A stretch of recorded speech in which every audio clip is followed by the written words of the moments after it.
5 साल के बाद लौटे अमित नागपाल ने बताया बदलते भारत की तस्वीर पहले क्या थी और अब के भारत में क्या अंतर है। नमस्कार, मैं अमित कश्यप और आप देख रहे हैं हंगामा टाइम्स न्यूज। 5 साल बाद हॉलैंड से लौटे अमित नागपाल, जहां उन्होंने देखा उत्तर प्रदेश आकर के किस तरीके से उत्तर प्रदेश बदल गया, वहीं उन्होंने कई राज्यों की यात्रा के दौरान देखा कि बदलते भारत की तस्वीर को लेकर के हंगामा टाइम्स न्यूज ने उनसे खास बातचीत की। वहीं उन्होंने बताया जागृति अभियान अब चलाने की जरूरत है भारत और उत्तर प्रदेश में, ताकि यहाँ के रहने वाले जागृत हो और अपनी जिम्मेदारियों को समझे, ताकि अपना भारत और सुंदर और सक्षम हो सके। आइए डालते हैं एकता गुप्ता, चीफ सब एडिटर की एक विशेष रिपोर्ट पर नजर। नमस्कार, मैं एकता और आप देख रहे हैं हंगामा टाइम्स न्यूज। आज हमारे साथ एक खास शख्सियत हैं जो विदेश से आए हैं, विदेशी मेहमान हैं, लेकिन हैं भारत के बेटे। उनकी नज़र से जानेंगे इतने दिनों के बाद, इतने सालों के बाद, वापसी के बाद उनको कैसा लग रहा है बदलता हुआ भारत। और विदेश में तो अपना नाम कमाई रहे, देश में अपने माता पिता का नाम होने के बाद अपने देश का परचम लहराने के लिए विदेश गए हुए हैं। वहाँ पर उनका काम तो अच्छा चला, लेकिन वापसी हुई है अपने देश में, अपने घर पर, तो उनको कैसा लगा बदलता हुआ भारत, आइए जानते हैं। आज हमारे साथ अमित नागपाल हैं। सर, कैसा लग रहा है आपको? बहुत बहुत आपका स्वागत है हंगामा टाइम्स में। और 5 साल के बाद वापसी हुई है आपकी, यानी कि एक लंबा समय बीत गया विदेश की धरती पर रहते रहते। अब जब आप लौट के आओ भारत, तो कैसा लगा आपको? हमें बहुत आनंद आ रहा है यहाँ पे आके, बहुत अच्छा लग रहा है और हमें बहुत खुशी है कि हम आपसे जुड़े हैं। तो बहुत सी पॉजिटिव बातें हैं और बहुत सी थोड़ी बहुत नेगेटिव चीज़ें भी जो हमने देखी हैं, वो भी हम आपको बता सकते हैं। पॉजिटिव पे बात करेंगे सर। जब यहाँ से गए थे, सब पढ़ाई लिखाई आपकी यहीं से हुई, तो जो पहले बीता हुआ भारत था उसके बारे में हम जानना चाहेंगे सर। जब आप यहाँ पढ़ते थे, स्कूलिंग आपकी यहाँ हुई है, एजुकेशन कंप्लीट आपने यहीं की है, विदेश में फिर आप बात करें, तो तब भारत कैसा था सर? देखिए, तब भारत थोड़ा बैकवर्ड था। अभी तो काफ़ी डिजिटलाइज हो रहा है और हर चीज़ मशीनों से हो रही है। पहले तो हाथों से होता था, मैनुअल होता था। तो जाने का हमारा कारण मेन यही था कि हम लखनऊ में, हमारे को काम था एक्सपोर्ट हाउस में एज ए सुपरवाइज़र। और प्रॉब्लम ये थी कि वो बनिए की नौकरी थी, फैमिली नौकरी थी, उसमें आपका मेरा कोई चांस नहीं था प्रमोशन का। तो मैं सोचा कि यहाँ पे कई साल गुजर जाएंगे, सुपरवाइज़र ही बना रहूँगा। तो इसीलिए मैं वहाँ चला गया, मुझे चांस मिला तो मैं चला गया। अच्छा, जब आप भारत को छोड़ के गए थे तब भारत में उतना विकास नहीं था, गली मोहल्ले चौक चौराहे जो थे वो वैसे ही थे, लेकिन जब आप लौट के आए हैं तो आपको क्या दिखा बदलाव?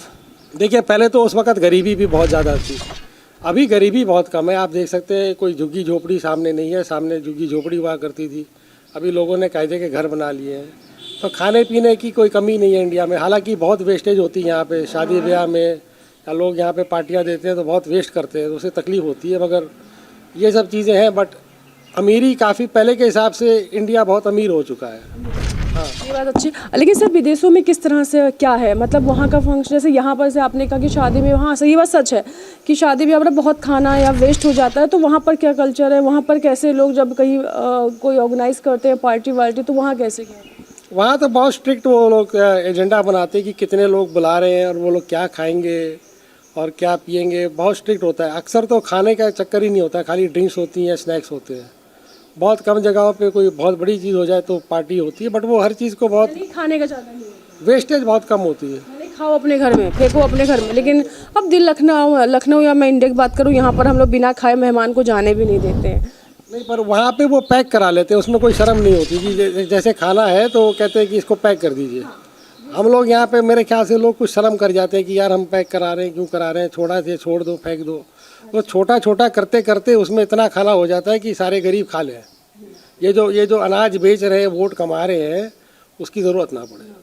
अच्छा सर, अब तो बदलती सरकार में बहुत सारा वर्क हुआ है, तो क्या सर यहाँ से विदेशों के जो लोग हैं, यहाँ की गवर्नमेंट है वहाँ विदेशों में, तो वो लोग इंडिया को किस नज़र से देखते हैं? क्या इमेज बना के रखे, क्या इमेज सेट है वहाँ पर इंडियंस के बारे में, इंडिया के बारे में? इंडिया की इमेज अच्छी है, क्योंकि इंडिया के जो विदेश में लोग हैं वो ना चोरी कर रहे हैं ना चकारी कर रहे हैं, बहुत कम लोग हैं। ईमानदारी से लोग अपनी रोटी कमा रहे हैं और अक्सर लोग ज़्यादातर टेक्निकल है, फिलिप्स वगैरह में लगे हुए हैं। जो टेक्निकल लोग हैं वो इंडिया से ले जाते हैं स्टूडेंट्स, तो हमारे स्टूडेंट्स बहुत अच्छा है वहाँ पे कर रहे हैं। तो इंडिया की इमेज अच्छी है, इंडिया की इमेज अच्छी है। अच्छा सर, ये जानना चाहूँ मुझे, क्या इंडिया की इमेज तो वहाँ पर अच्छी है, लेकिन अभी इंडिया अगर हम करें अभी तो अभी इंडिया को फॉरेन कंट्री जैसी सुविधाएं तो लोगों को नहीं मिल सकती। तो अभी आप क्या कहें, सरकार का दोष देना चाहेंगे कि यहाँ की जनता को, कि हम सरकार या फिर सब तो दे रही है लेकिन हम ही उस चीज़ को नहीं संभाल पा रहे हैं, कि अभी हम कितना समय लगेगा भी कि हमें फॉरेन कंट्री की तरह हम भी उस तरह से डिजिटल हो सकते हैं या और भी हम वर्क कर सकते हैं, अपने इंडिया को और आगे ले जा सकते हैं? 140 करोड़ की आबादी को लेके सरकार कुछ नहीं कर सकती। जब तक लोग कुछ नहीं करेंगे, सरकार अकेले कुछ नहीं कर सकती इतनी बड़ी आबादी को।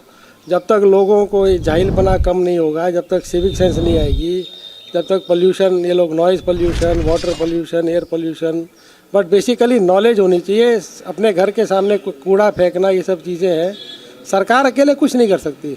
जब तक लोग साथ में एक दूसरे को मदद ना करें, लोग अगर एक दूसरे को बोले कि भाई आप ये कचरा यहाँ मत करिए, जलाइए मत, जब तक लोगों में जागृति नहीं आएगी कुछ नहीं हो सकता। बहुत आदमी है लोगों के अंदर जागरूकता और सरकार सब कुछ दे रही है। सर यहाँ पर आने के बाद बहुत सड़कें से लेके ब्रिज सब कुछ बन चुका है। अब एक क्या लगता है आपको, अभी क्या छूटा हुआ है जिस पे वर्क कर सकते हैं और ये काम होना ज़रूरी है? देखिए, इंफ्रास्ट्रक्चर में बहुत इम्प्रूवमेंट है, बहुत शानदार मेट्रो बनी हुई है हर शहर में तकरीबन। अब वही सिविक सेंस जब तक लोगों में नहीं आएगी, लोग अपना कचरा नहीं साफ़ करेंगे, सही जगह पे नहीं करेंगे, कंटेनर्स होने चाहिए। यहाँ पे देखा तो डस्टबिन की बहुत कमी है, कि कल्चर ही नहीं है डस्टबिन, पूरे कंट्री को डस्टबिन बना रखा है। अरे आप कूड़ेदान में डालिए ना कूड़ा, आप क्यों हर जगह पे कूड़ा फेंक रहे हैं? उसकी वजह से प्रॉब्लम है। और वही नदियों का हाल है, नदियाँ बह नहीं रही हैं। अब जैसे साबरमती में हम अखबार में पढ़ रहे थे कि वहाँ बहुत अच्छा हुआ, बट अगर अच्छा हुआ है तो फिर दूसरे शहरों में भी अच्छा बनाओ ना उसको।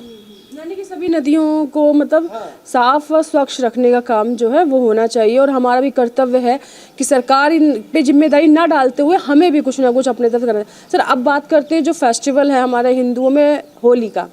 अब होली आपकी यादों में कैसी थी जब आपने यहाँ बच्चे थे या बड़े हुए और आप विदेश गए, वहाँ बहुत सारे त्यौहार पड़े होंगे, तो जो मज़ा इंडिया में है होली या फेस्टिवल सेलिब्रेट करने, क्या वो विदेशों में वो लोग करते हैं वैसे ही जो इंडियंस रहते हैं? थोड़ा बहुत छोटे पैमाने पे हो सकता है, इतने बड़े पैमाने पे तो नहीं हो सकता। वो थोड़ा, वो हमारा मंदिर है वहाँ पे फागुन वगैरह खेल लेते हैं। और दिवाली में हमारा एक ग्रुप है जो फिलिप्स के लोग हैं, स्टूडेंट्स वगैरह, उनका हमारा एक ग्रुप है। तो कोरोना की वजह से वो भी बंद हो गया था, बट वो हमारा एक ग्रुप है, हम लोग दिवाली का ज़रूर करते हैं, बट इतने बड़े पैमाने पे नहीं हो सकता। जब आप यहाँ रहते थे तब होली कैसे सेलिब्रेट करते थे? यहाँ की होली तो होली है, यहाँ पे कायदे की होली है। करते थे वहाँ कभी? मिस तो आदमी करता ही है, बट मिस करके क्या होगा? मिस करके कुछ हासिल नहीं होगा।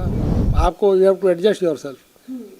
अच्छा सर, जो आपने कहा मंदिर है, तो वहाँ पर सर वैसे मंदिर जो वहाँ बनाया जाता है, जैसे हमारे यहाँ मंदिर में एक में बहुत सारे देवी देवता, जैसे शंकर जी का या हनुमान जी के बहुत सारे लगते हैं, तो वहाँ किस देवी देवता का मंदिर है? राम मंदिर है वहाँ पे। हाँ, 2-3 जगह पे राम मंदिर है। राम को लोग मानते हैं।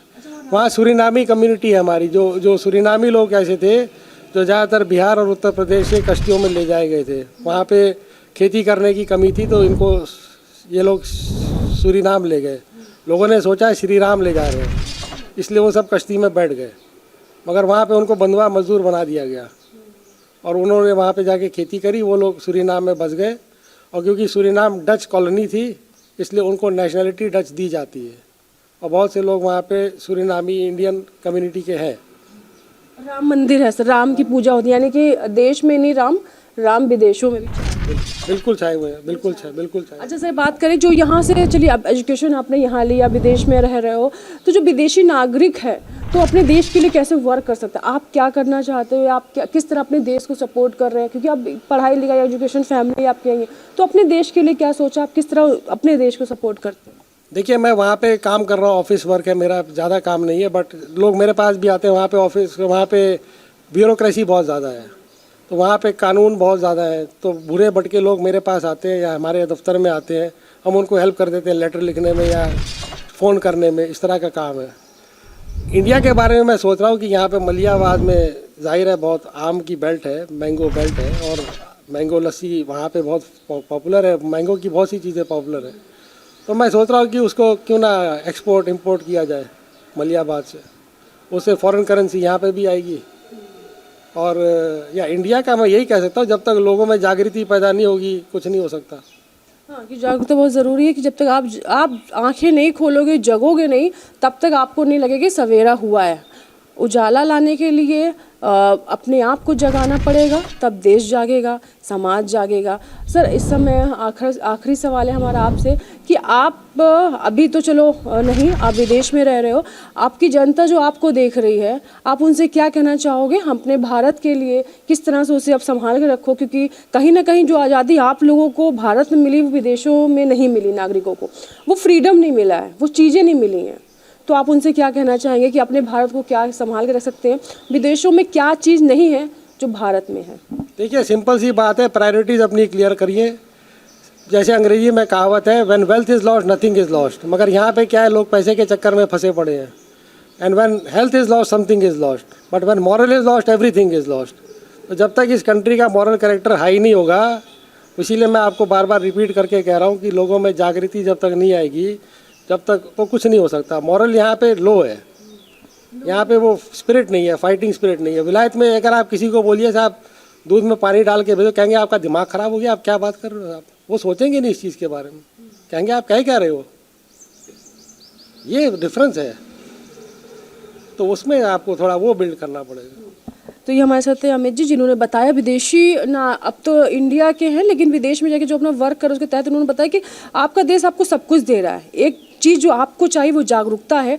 खूबसूरत सड़कें हैं, पार्क हैं, नदियां हैं, झरने सब हैं आपके पास। बस आपको एक जिम्मेदारी उठानी है, जागरूक होना है, उन सब की जिम्मेदारी आपको लेनी। प्रकृति ने आपको बहुत कुछ दिया है, कोई सरकार नहीं दे सकती है। आप आँख खोलते हो, सूरज है, फ्री की रोशनी है जिनसे पूरा घर से लेके वातावरण पूरा जगमगा रहा है, पानी है, नदियां हैं, उनको आप खुद स्वच्छ रखिए। ये भरोसा आप सरकार पे छोड़ दीजिए करना, आप अपनी जिम्मेदारी खुद निभाइए। अपने देश को खुश रखोगे, साफ रखोगे, तो आप ये विदेश में रहे लेकिन देश की मिट्टी ने खींच लाती है। बहुत से ऐसे लोग भी हैं विदेशी जो भारत आना चाहते हैं, जो चाहते हैं कि भारत को देखना चाहते हैं। अगर भारत आके वो देखेंगे कूड़ा या भारत आके ऐसा कुछ देखेंगे तो उनको लगेगा नहीं, ये सब दिखावा। आज भारत की बदलती तस्वीर विदेशों में बहुत साफ, बहुत क्लियर है। उसे और क्लियर कर सकते हो आसपास को साफ रख के। तो बने रहिए हंगामा टाइम। अगर आप भी इसमें कुछ अपनी राय देना चाहते हैं तो हमें बताना ना भूलें। नमस्कार।